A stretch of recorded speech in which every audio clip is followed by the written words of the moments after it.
Hi, we're going to begin Chapter 2 today. And we need to go through again a few more vocabulary terms when we're dealing with some of the things in Chapter 2.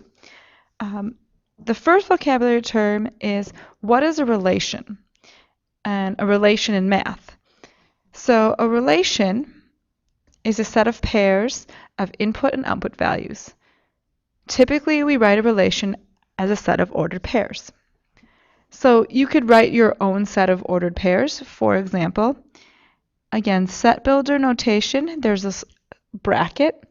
And if I wanted to write the ordered pair, I could write the ordered pair 1, 2.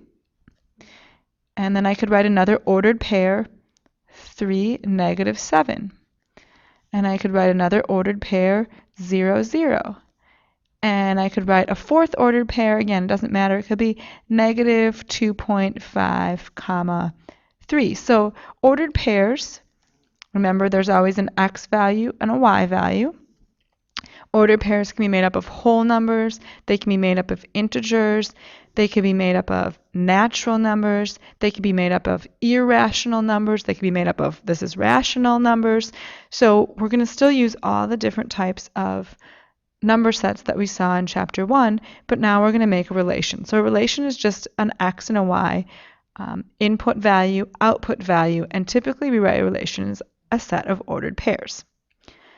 After you have your set of ordered pairs, you begin to talk about something called domain and range. So that's what we're going to talk about next. Domain is the set of all inputs or x coordinates of your ordered pairs. Now, if you wrote down what I wrote on the last slide or the last piece, these were my ordered pairs. I'm just going to quickly write them down again. Maybe you made your own set. So if I was going to talk about the domain of this relation, the domain is all the x coordinates.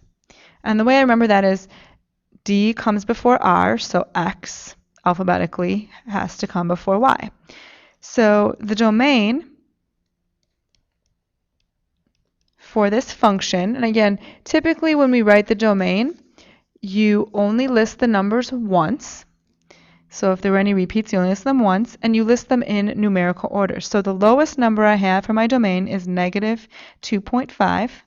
The next lowest number I have is 0, then is 1, and then is 3. And again, you use the brackets to show that it's in the set.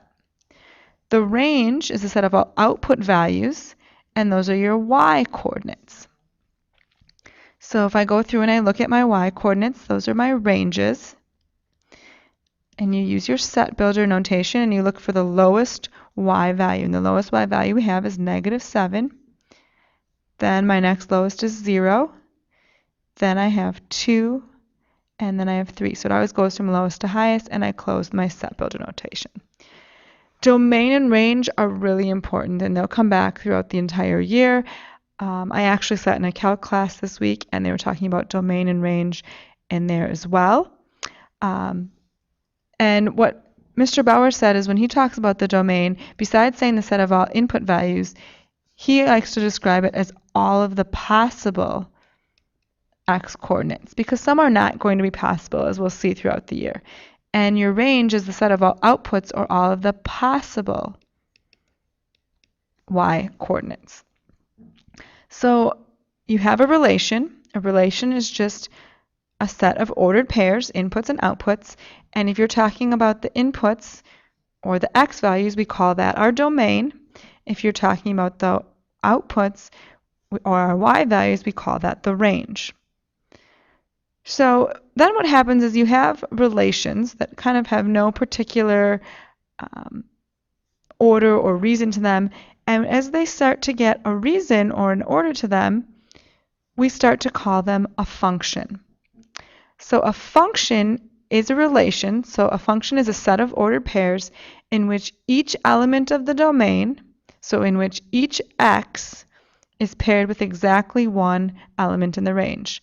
So what it's saying is when you look at a set of ordered pairs,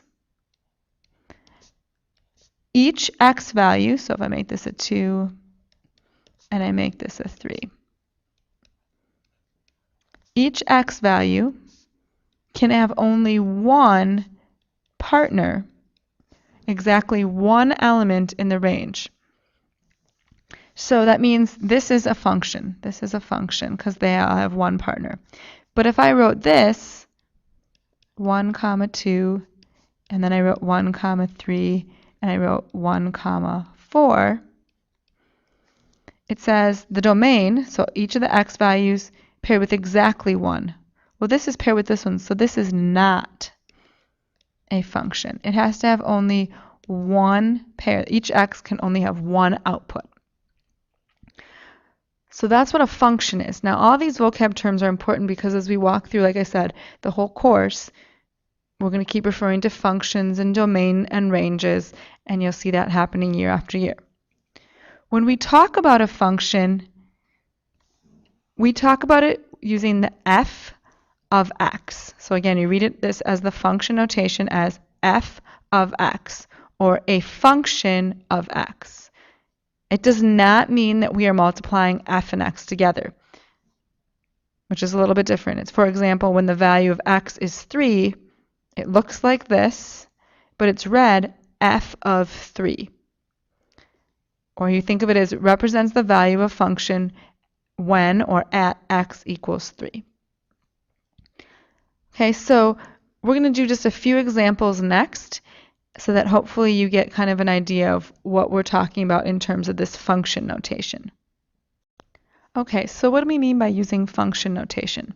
So again, in function notation, you have an f, let me use my pen. You have an f of x. So f of x is a function of x, which means really it's saying there's an equation with x in it. Oh, here's an equation that has an x in it. And so the example we showed in the last slide was f of 3. So what that means is we have a function in which x equals 3.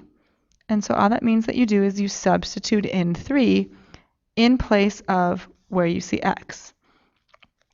So if we evaluate the expression on the right-hand side, we would get 9 plus 7. So the function of 3 is 16. So if we're going to write this in terms of words, you would read this f of 3 is 16. Or you could say when x equals 3 in the function,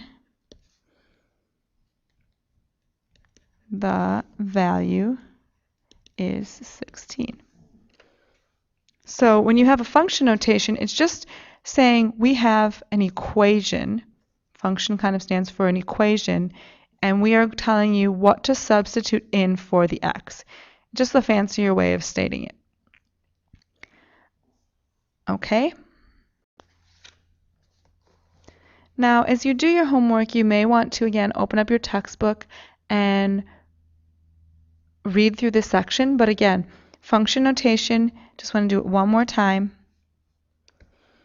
If you saw an f of x, it's saying the function of x. So it could look like this. And what we're saying is x is going to be all of our, again, input values. And that's describing your domain. So if they ask you to describe the domain of the function, you just ask yourself, okay, what values can I substitute in for x and multiply by 2? So if you think about that, what values can you multiply by 2? I hope that you're thinking all values can be multiplied by 2. So the domain of the function is all real numbers. Every number that we learned about in Chapter 1 could be multiplied by 2. That's the domain. The range, remember, is all the range of the function is all of the output values, meaning what is this going to equal when I plug in an x? So for example, if I plugged in or substituted in f of 1, that would be 2 times 1, it equals 2. So this is my domain value, or my x value. This is my output value, or my range value. Because I can substitute in any number in for x, or all real numbers, the range is also all real numbers. So as you go through and you start working on problems from 2-1, again, suggest that you go back and read through the section, but the whole idea of the section is, do you know what a relation is? Those are just ordered pairs. Can you find out the domain and the range? Domain, again, is all possible x values.